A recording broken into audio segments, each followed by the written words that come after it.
With us now is Congressman Brad Sherman, a Democrat from California. And Congressman, I know you are not in the middle of this fight at Turning Point USA, where the movement there is being split in two. But when you see someone who is such a prominent figure like Candace Owens holding up the book, The Talmudic Jew, which was written by August Rohling in the late 19th century, a truly horrific anti-Semitic period, and a book that in many ways is like in the Hall of Fame of anti-Semitic works, what just goes through your head when you see something like that out there in public?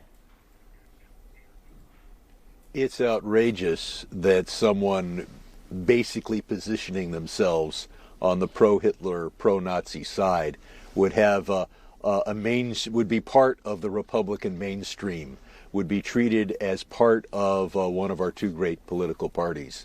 It is time for the Republican Party to draw the line and to say that those with Nazi views are simply not welcome. What Vice President Vance said on the stage, though, was he wasn't going to support self-defeating purity tests. He didn't take a stand while he was speaking there. He did a separate blog interview where he spoke out against anti-Semitism, but on that stage he chose not to. What does that tell you? Every party wants to be a big tent, but every party needs boundaries. And the fact that J.D. Vance would not say that extreme anti-Semitism consistent with the views of the Nazi Party is not welcome in his political party tells us all you need to know about J.D. Vance. Congressman, you are on the House Foreign Affairs Committee. Right now, there is a chase on the high seas, U.S. Coast Guard chasing a sanctioned tanker off the Venezuelan coast. If they seize it, this would be the third such tanker the United States has seized here. What is your view of this? This is a sanctioned vessel, and in theory, there's legal justification to go after it. What's your view?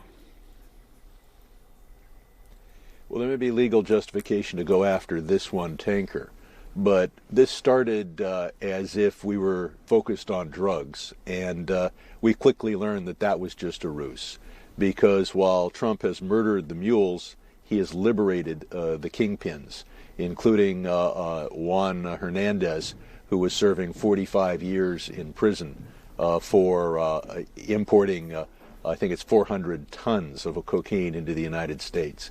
So we saw this as if it was drugs. Now it appears to be an attempt to either economically strangle Cuba, Venezuela, or both, and usually that doesn't turn out well. We're expecting to hear from the president at 4:30 today, along with the Secretary of Defense, Pete Hegseth, and the Secretary of Navy. Do you have any sense what they might announce or where this is headed? Where are your concerns?